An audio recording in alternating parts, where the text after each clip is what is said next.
A Rádio USP apresenta Programa Universidade 93,7. Olá, seja bem-vindo. Meu nome é Rafael Duarte Oliveira Venâncio e você está prestes a ouvir uma peça radiofônica da série Seleção Paulista dos Craques de Outrora, um storytelling de futebol para rádio e mídias sonoras. Mas o que seria essa série? Seleção Paulista dos Craques de Outrora? Bom, eu sou pós-doutorando do Departamento de Cinema, Rádio e Televisão e do Programa de Pós-Graduação em Meios e Processos Audiovisuais da Escola de Comunicações e Artes da Universidade de São Paulo, ECA USP. Meu pós-doutorado se intitula Futebol não é só no gramado, a narrativa no radiodrama esportivo de Estevan San Girardi, tendo como supervisor o professor Dr. Eduardo Vicente. Ora, tendo o mote posto inverso pelo jingle de abertura do show de rádio, que afirma que o futebol não é só no gramado, eu quis demonstrar que Estevan San Girardi e sua equipe desenvolveram uma narrativa inteira, com personagens e mundos possíveis, unindo elementos performativos da tradição humorística do rádio brasileiro, da cena radiodramática paulistana e da comunicação esportiva e do próprio futebol em si. Para minha reflexão teórica, eu utilizei teóricos da dramaturgia, da pragmática, da narratologia, da psicanálise, e eu verifiquei como Estevan San Girardi construiu um rádio de autor que coloca o futebol enquanto uma centralidade de mordidura, e um tecido ficcional que trabalha o real, o verossímil, o imaginado e o inventado, sem distinção alguma. Assim, um dos meus resultados de pesquisa é essa série radiofônica, Seleção Paulista dos Craques de Outrora, onde coloco à prova o que encontrei na minha pesquisa de pós-doutorado, bem como coloco em prática aquilo que teorizei e refleti de acordo com o meu olhar de mundo. Para mim, Estevan San Girardi foi um dos pioneiros do rádio de algo que chamam nos estudos ficcionais de processo historicizante. Sim, historicizante de história com E, para distinguir daquele historicizante da famosa história com H. A palavra história, com E, representa a tradução possível do inglês story, que indica as narrativas que necessariamente não são históricas, englobando algum grau que seja de ficção, seja de subjetividade ou mesmo de imaginação. O processo historicizante seria você observar a história com H e fazer uma história com E. Tem gente que chama isso de ficção histórica, mas eu acho até válido. No entanto, vale a pena retomar o uso da palavra história com E.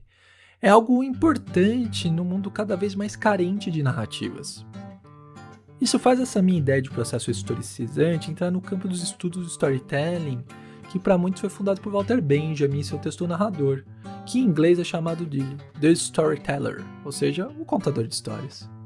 Assim, Estevan San Girardi fez um processo historicizante no show de rádio, porque ele conta, usando o radiodrama movido por personagens que são mascotes sonoros dos times de futebol de São Paulo, fatos ocorridos no jogo de futebol que acabara de acontecer. Algumas vezes, o show de rádio era transmitido no intervalo, contando as interações dos personagens sobre os eventos do primeiro tempo.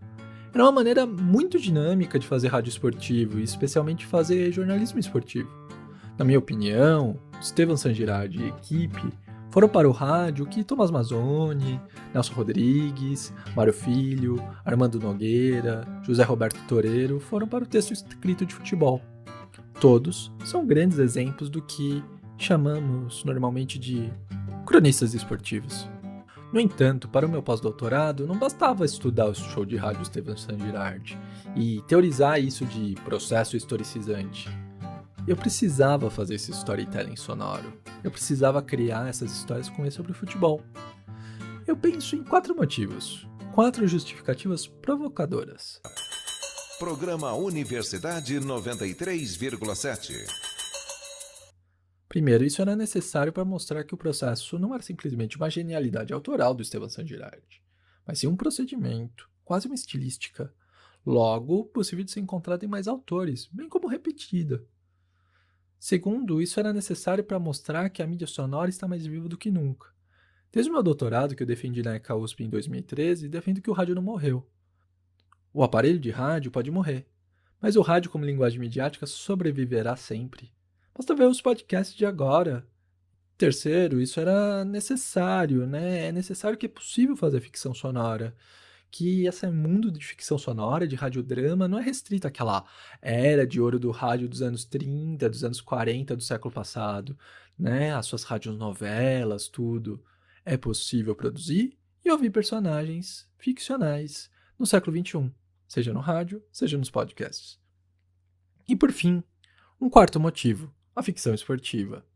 Para mim hoje o futebol, melhor dizendo, o jornalismo esportivo de futebol está dominado por duas tendências. De um lado, pelas brigas de opinião vazia das mesas redondas. De outro lado, pelos números sem sentido de biometrias ou de jogadas táticas. Parece que aquela poesia dos cronistas esportivos não tem mais espaço. Com esses 4 motivos em mente, me veio a ideia de produzir a série radiofônica Seleção Paulista dos Craques de Outrora. São 12 peças radiofônicas. 12 histórias de futebol feitas a partir da história de um craque do passado de um time paulista de futebol. Tudo dentro dos princípios do storytelling. Vamos entender um pouco desse projeto e como essa ideia de processo historicizante o tornou possível? A série radiofônica Seleção Paulista dos Craques de Outrora são 12 peças radiofônicas de minha autoria. No entanto, qual o motivo desse número? 12 é o número de jogadores titulares do futebol mais o técnico. Assim, no conjunto da série, eu pude fazer uma seleção paulista funcional. Uma seleção paulista naquele molde antigo do Campeonato Brasileiro de Seleções Estaduais. Os mais velhos devem se lembrar. Claro que muitos nomes e times não couberam em 12 lugares narrativos. Mas tentamos ser justos na medida do possível. E, claro, aqui é uma valorização do passado, não estamos falando de jogadores do tempo presente. A primeira história é de goleiro.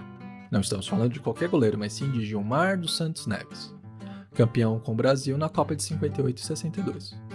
Falaremos sobre os tempos dele como júnior no Jabaquara, time da cidade de Santos. Quem nos conta essa história é o personagem Miguel, um jornaleiro de origem espanhola da Ponta da Praia em Santos. Já a segunda história é de lateral, talvez o maior lateral direito de todos os tempos, de Djalma Santos, astro da Associação Portuguesa de Desportos. Quem nos conta essa história é o personagem Manuel, um padeiro português fanático por futebol, morador do bairro da Parada Inglesa em São Paulo. A terceira história é de Beck, defensor de primeira, quase um super-herói dos gibis. E de arte, foi bicampeão pelo 15 de Piracicaba, e jogou mais de 500 jogos em 20 anos pelo time alvinegro. Quem nos conta essa história é uma releitura minha de um personagem que é praticamente um arquétipo do caipira paulista, o Nhoquim. A quarta história é de um zagueiro de classe.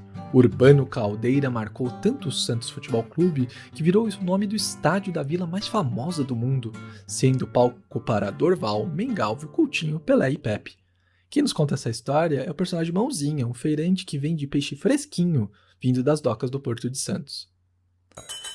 Programa Universidade 93,7. Chegamos na quinta história da nossa série. Ela é de um século atrás, quando o volante ainda se chamava Center Half. E não vamos falar de qualquer camisa 5, não.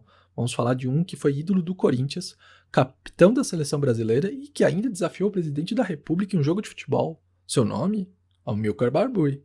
Quem nos conta essa história é o personagem Cigarrinho, um tributo a malandros paulistas famosos e todos corintianos do rádio brasileiro. A sexta história é de um pioneiro esquecido. Miguel do Carmo é considerado o primeiro jogador negro do futebol brasileiro, além de fundador da Associação Atlética Ponte Preta da cidade de Campinas. Quem nos conta essa história é o personagem Pedro, um mascate motorizado. Já a sétima história também nos fornece um lado diferente da introdução do futebol no Brasil e no estado de São Paulo. Vamos falar de Hans Noblin, um ponta que veio da Alemanha e não só fundou 2 times campeões paulistas, o Internacional de São Paulo e o Germânia, como criou o primeiro campeonato de futebol do Brasil. Quem nos conta essa história é o personagem Heinrich, um cantineiro alemão do bairro paulistano de Pinheiros. A nossa oitava história é de um craque máximo, Leônidas da Silva e sua vinda para o São Paulo Futebol Clube. Quem nos conta essa história é o personagem Advogado Canindé, baseado em um primeiro protótipo de mascote na imprensa esportiva para o tricolor do Morumbi, quando ele ainda jogava na chácara do Canindé, hoje campo da Portuguesa. Tal como não podia faltar, a nossa nona história é de um centroavante, o grande astro do futebol brasileiro. Falamos de Friedenreich, craque do Paulistano e do São Paulo, herói destemido tanto nos campos de futebol da América do Sul, como no campo da batalha da Revolução de 32. Quem nos conta essa história é o personagem Almeida, um poeta com alma bandeirante. A 10ª história é de um ponta de lança, hein? A posição normalmente dada para a camisa 10. Falamos de Pinga, jogador do Juventus da Moca, camisa 10 goleador, que vestiu a 10 da seleção brasileira antes daquele que seria seu dono definitivo, o Rei Pelé. Quem nos conta essa história é o personagemzinho, um moleque bem travesso tal como o Clube Grená. Já a 11ª história era uma que não podia faltar. A história do atacante que é o pai do futebol brasileiro. Sim, ele mesmo, Charles Miller, craque do SPAC e do SPR. Times da comunidade inglesa que sobrevivem até hoje no Nacional Atlético Clube. Quem conta essa história pra gente é o personagem Mr. Fowler. Por fim, a 12ª história é do técnico dessa maravilhosa seleção paulista de outrora, criada narrativamente por mim. É o técnico que elaborou o futebol bonito da Academia do Palmeiras. Ele que foi o técnico da seleção brasileira em um único amistoso do Mineirão. Ele que era, pasme, argentino. Estamos falando de Filippo Nunes. Quem nos conta essa história é o personagem Domenico Filippo, um dono de bar italiano fanático pelo antigo Palestra Itália. Pois bem, assim temos a série radiofônica Seleção Paulista dos Craques de Outrora. Hoje você ouvirá um desses 12 programas. Caso você tenha perdido algum deles aqui na transmissão do programa Universidade 93.7 da Rádio USP FM, não se preocupe. Eles também estão disponíveis digitalmente.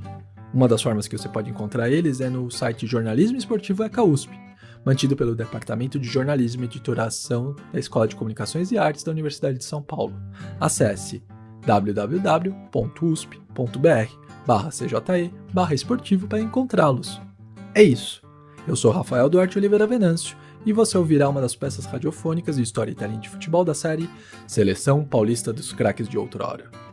Uma boa história dos gramados para todos. Programa Universidade 93,7. Hoje a peça radiofônica da série Seleção Paulista dos Craques de Outrora é O Zagueiro que Virou um Templo do Futebol, escrita por Rafael Duarte Oliveira Venâncio. Programa Universidade 93,7.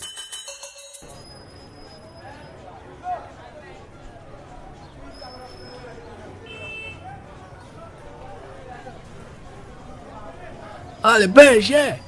Peixe fresquinho, olha, peixe! Só aqui com o mãozinho que você tem o peixe fresquinho, diretamente de Porto Santos. Olha o peixe! Olha o peixe! Olha o peixe, freguesia! Tem bacalhau pro almoço de domingo, tem salmão fresquinho pro seu sushi, atum, sardinha, olha o peixe! Quer peixe de rio? Tem aqui no mãozinho, é só falar comigo! Olha a tilápia! Pintado! Pradejo! Truta! Olha o peixe! Peixe! Olha o peixe! É o peixe com mãozinha que vem direto de Santos! Aqui em Santos o melhor! Fala, freguês! Sim, aqui só tem o melhor do peixe! O mãozinha é que nem o Fantástico!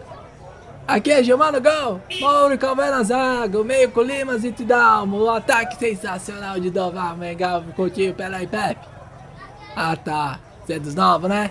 Então pode ficar com Fábio Costa, Marinho, Alex, André Luiz e Léo. Paulo Almeida, Renato, Elano e Diego, Robinho e Alberto. Que tal esse aí? Poxa, mais novo ainda. Então vai. Rafael no gol. Danilo, Edu Dracena, Durval e Léo. Adriano, Arouca, Elano e Paulo Henrique Ganso. Neymar e Zé Eduardo. Ah, entendi. Você quer algo mais clássico, né? Ó, saca só, saca esse aqui, é bom. Rodolfo Rodrigues, Chiquinho, Márcio Rossini, Toninho Carlos e Gilberto Sorriso. Tema Paulo Isidoro e Humberto. Lino, Serginho, Chulapa e Zé Sérgio, que tal? Tá bom, ó, vamos naquele meio termo bom, hein? Serras, William Campos, Bianchi, Vicente e Zé Carlos. Léo Oliveira e o Brecha. Cláudio Adão da Silva, Pelé e Edu. Olha, o mais recente que tem digno de nota é Everson Pará, Veríssimo e Gustavo Henrique e o Jorge. Alisson, Carlos Sanches, Delis Gonçalves, Marinho, Eduardo Sacha e o Baixinho Solteudo. Sim, meus peixes aqui são tão bons quanto esse esquadrão do Santos, fantástico. Eu nem me deveria chamar Mãozinha, mas sim Urbano Caldeira. Como assim? Você não sabe quem é Urbano Caldeira? Sim, além de ser o nome oficial do estádio da Vila Belmiro. Ah, deixa eu te contar essa história. Programa Universidade 93,7. Falar de Urbano Caldeira é como contar a história de como o Santos surgiu para ser um verdadeiro celeiro de craques. Apesar de todo mundo gostar de peixe, foi apenas no século XX que Santos começou a ser uma cidade de vital importância, né? Sim, claro que é a terra do José Bonifácio, patriarca da independência. Sim, tem a baronesa de Santos, mas ela nunca pisou em Santos, sabe, né? Mas tem algo, Santos sempre foi menos importante que São Vicente, por exemplo. Na República, com o Porto, o café fez Santos ser de grande importância para o Brasil. O Porto era um dos maiores do mundo. Em 1912, tudo indicava que Santos era a maior cidade exportadora de café do planeta. O remo e a vela é uma febre na cidade. As regatas, tal como no Rio de Janeiro, eram uma atração para os jovens. No entanto, o futebol começou a rivalizar as atenções. De um lado tinha o Esporte Clube Americano, do outro o Clube Atlético Internacional. Ambos faziam muito bonito no Campeonato Paulista contra os times da capital, hein? Só que esses jovens tudo resolveram a partir de 1910 subir a serra. O Internacional foi extinto e o Americano mudou sua sede para São Paulo. Os que resolveram ficar em Santos resolveram criar um clube para continuar a tradição de jogar aquele futebolzinho, mas sem se envolver com as regatas tal como os outros clubes. Assim, em 14 de abril de 1912, por iniciativa de Raimundo Marques, Mário Ferraz de Campos e Argemiro de Souza Júnior, foi feita uma reunião no Clube Concórdia para a criação de um clube de futebol. Os participantes da reunião, por unanimidade, aceitaram a proposta de Edmundo Jorge Araújo por o nome da nova equipe. Nascia o Santos Futebol Clube. Não demorou muito para o Santos e o Urbano Caldeira se conhecerem. Urbano Vilela Caldeira Filho nasceu em Florianópolis em 1890. Em 1911, com 21 anos, foi aprovado em concurso para escriturário e se mudou para São Paulo. Em Santa Catarina, Urbano Caldeira já jogava futebol e logo se envolveu no Esporte Clube Internacional da capital, um daqueles times fundados pelo Hans Noblin, né? Depois ele fundou seu próprio time, a Associação Atlética Vila Buarque. Urbano era atleta e dirigente da Vila Buarque, sempre dos mais empolgados, fazendo de tudo, jogava nas 11 no campo, tanto fazia se era goleiro, zagueiro, meia, atacante, também aceitava qualquer posição de administração no clube, podia até ser faxineiro. A Vila Buarque não participava do Campeonato Paulista e o Urbano chegou a jogar no clube irmão do Internacional, o Germânia do Hans Noblin, e pela Associação Atlética das Palmeiras também, sempre lá na zaga. Em 1913, o Urbano Caldeira foi transferido para a Alfândega do Porto de Santos. De amigos feitos nas partidas de futebol, recebeu a indicação de ir falar com os dirigentes do recém-criado Santos Futebol Clube. Urbano chegou ao Santos num momento de crise. Recém-criado, o clube mal sabia como que ia fazer para disputar o Campeonato Paulista de 1913. Urbano Caldeira se filiou ao Santos em 27 de janeiro de 1913 e imediatamente assumiu um lugar no time, jogando tanto no ataque como zagueiro, além de ser o técnico, fazia de tudo. Sem dinheiro, o Santos desistiu da competição após 4 jogos, depois de 3 goleadas sofridas. No entanto, teria uma vitória, e essa única vitória marcaria a história até hoje em dia. E desculpa quem ficar ofendido, marcou o início de uma grande freguesia. Em 22 de junho de 1913, no campo da Antártica Paulista, acertando na feitura de um joguinho de passe curto, tal como queria o técnico e jogador Urbano Caldeira, o Santos goleou o Corinthians por 6-3 na primeira partida entre os dois da história. Para muitos, esse foi o primeiro clássico do futebol paulista, porque o Palmeiras, ou Palestra Itália, e o São Paulo Futebol Clube ainda não tinham sido fundados na época. Entre 1913 e 1918, Urbano jogou 43 partidas, a maioria como zagueiro, e marcou 2 gols com a camisa do Santos. Além disso, era um faz-tudo do clube, atuando nas diversas funções e chegando à vice-presidência. Dizem que ele só não foi presidente do Santos porque não quis. Programa Universidade 93,7. Foi crucial na construção do estádio da Vila Belmiro, inaugurado em 1916. Tratava o estádio e parecia que era um filho dele. Afinal, solteirão, sem filhos, Urbano Caldeira escolheu o Santos Futebol Clube como um grande amor da sua vida. Dizem que nas noites de lua cheia, quando os casais andavam enamorados pelas praias e canais de Santos, Urbano Caldeira fazia o quê? Ia na Vila Belmiro cortar com carinho o gramado, para que a grama crescesse forte, com a luz da lua e servisse de palco ideal para que o Santos jogasse um futebol bom de bola, com aquele toque macio. Além disso, Urbano Caldeira era um técnico disciplinador, mesmo sendo no geral bem-humorado. Exigia assiduidade e empenho nos treinos. Além disso, foi um dos primeiros treinadores do futebol brasileiro a usar equipamentos de treino e fazer rotinas de fundamentos, tal como acertar chutes com força na direção da boca de barris espalhados pelo campo. Vamos ser honestos, viu? Mãozinha é muito honesto. Aqui o peixe sempre fresquinho, eu sou muito honesto. Urbano era bem boêmio e gostava da noite, mas não tolerava que os jogadores ficassem até tarde pelas ruas. Isso, segundo ele, prejudicava o físico dos jogadores. Reza a lenda que um dia, em plena madrugada, após ele estar voltando de uma noitada, Urbano Caldeira flagrou numa padaria do Largo do Rosário, lá em Santos, alguns atletas jogando dominó. Levou o fato ao conhecimento do presidente do Santos da época, Agnello Cícero de Oliveira, que punia os rapazes sem muito vigor porque, teoricamente, só estavam jogando dominó, não tinha indício que eles estavam bebendo álcool. Mas sabe como é que é, né? Melhor não contrariar o Urbano Caldeira. Urbano Caldeira foi o primeiro santista fanático a assumir como nenhum outro as alegrias pelas vitórias e as dores pelas derrotas santistas. Por causa das suas noitadas, o Urbano caiu doente com 40 e poucos anos. Uns dizem que ele já era tuberculoso, outros falaram que foi uma pneumonia, que ele foi agravada, né, por uma farra no carnaval de 1933 no Rio de Janeiro. No entanto, mesmo doente, Urbano quis ver a estreia do Santos em 1933. O dia era 12 de março e seria o primeiro jogo oficial do profissionalismo no Brasil. Tudo isso na sua amada Vila Belmiro. Era para ser um dia de glória para os santistas, mas não foi. O Santos foi goleado pelo São Paulo por 5-1. Araquém Patusca, criado no Santos e um dos velhos amigos de Urbano, defendia o São Paulo e fez 2 dos gols são paulinos dessa goleada. Urbano saiu arrasado. Ele saiu arrasado do templo do futebol que amava. No dia seguinte, faleceria aos 42 anos de idade em São Vicente, onde morava. Programa Universidade 93,7.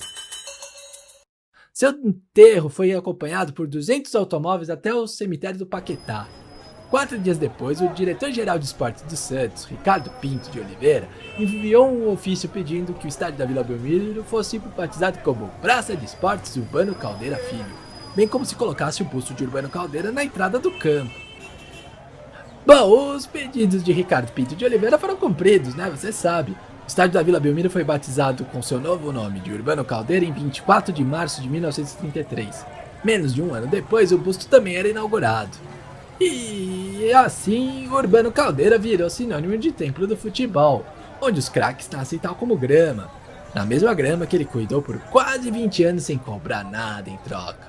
Puro amor à camisa. Isso é Santos. Tal como diz o hino, o de verdade, não aquela marchinha de carnaval lá do Santos, Santos, Santos, Gol. O hino de verdade diz: nascer, viver e pelo Santos morrer é um orgulho que nem todos pode ter. O Urbano Caldeira foi o primeiro santista de verdade. E o mãozinho aqui acompanha o peixão vendendo o peixe dele aqui. Vai querer algum? Não? Então deixa eu voltar pro meu serviço. Se quiser voltar pra falar do Santástico, fica à vontade. Abraço pra você. Olha o peixe. Peixe fresquinho. Olha o peixe. Olha o peixe. Peixe fresquinho, olha o peixe. Só aqui com o mãozinho que você tem o peixe fresquinho. Diretamente pro Santos. Olha o peixe, olha o peixe, olha o peixe, freguesia. Tem bacalhau pro almoço de domingo. Tem salmão fresquinho pro seu sushi. Arthur, sardinha. Olha o peixe. Quer peixe de rio?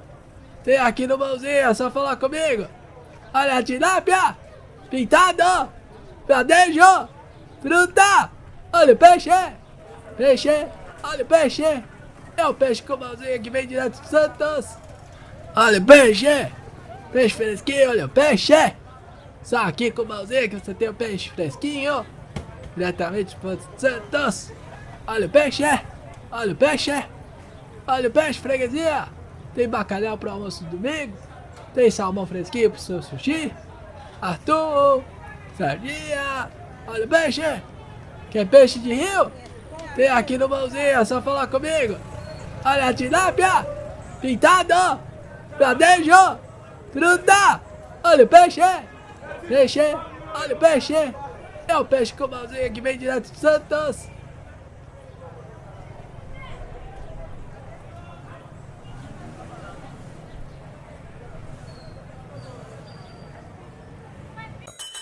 Programa Universidade 93,7. Hoje a peça radiofônica da série Seleção Paulista dos Craques de Outrora foi O Zagueiro que Virou um Templo do Futebol, escrita por Rafael Duarte Oliveira Venâncio. O personagem Mãozinha também foi interpretado por Rafael Duarte Oliveira Venâncio. De fundo, os sons foram produzidos e veiculados com licença Creative Commons pelos usuários Kaios e Jormap do site freesound.org, com edição e design de som de Rafael Duarte Oliveira Venâncio. Programa Universidade 93,7. Esta foi mais uma peça radiofônica da série Seleção Paulista dos Craques de Outrora, um storytelling de futebol para rádio e mídias sonoras produzido pelo professor Dr. Rafael Duarte Oliveira Venâncio, pós-doutorando do Departamento de Cinema, Rádio e Televisão e do Programa de Pós-Graduação em Meios e Processos Audiovisuais da Escola de Comunicações e Artes da Universidade de São Paulo, a ECA-USP. Esta peça radiofônica foi veiculada em 2020 no programa Universidade 93.7 da Rádio USP-FM e está disponível digitalmente, entre outros lugares, no site Jornalismo Esportivo ECA-USP, mantido pelo Departamento de Jornalismo e Editoração da Escola de Comunicações e Artes da Universidade de São Paulo. Acesse www.usp.br/cje/esportivo. No fundo da abertura e do encerramento deste programa, você pode ouvir Rosenbaum Charles Bossa, do usuário Full Metal Jedi, trilha disponível em Creative Commons no site freesound.org. Roteiro, design sonoro, locução e edição de Rafael Duarte Oliveira Venâncio. Supervisão do pós-doutorado, professor Dr. Eduardo Vicente. Coordenação do programa Universidade 93.7 e do site Jornalismo Esportivo ECA-USP, professor Dr. Luciano Vitor Barros Maluli. Gravações feitas em casa por Rafael Duarte Oliveira Venâncio durante a quarentena e o distanciamento social em São Paulo, USP, na pandemia da Covid-19, no início de junho de 2020. Uma produção conjunta dos grupos de pesquisa Mídia Som, Grupo de Estudos e Produção em Mídia Sonora e Alterjor, Jornalismo Popular e Alternativo, ambos da ECA-USP. Muito obrigado pela sua audiência. Eu sou Rafael Duarte Oliveira Venâncio e você ouviu Storytelling de Futebol, Seleção Paulista dos Craques de Outrora. Até breve. Tchau. A Rádio USP apresentou Programa Universidade 93,7.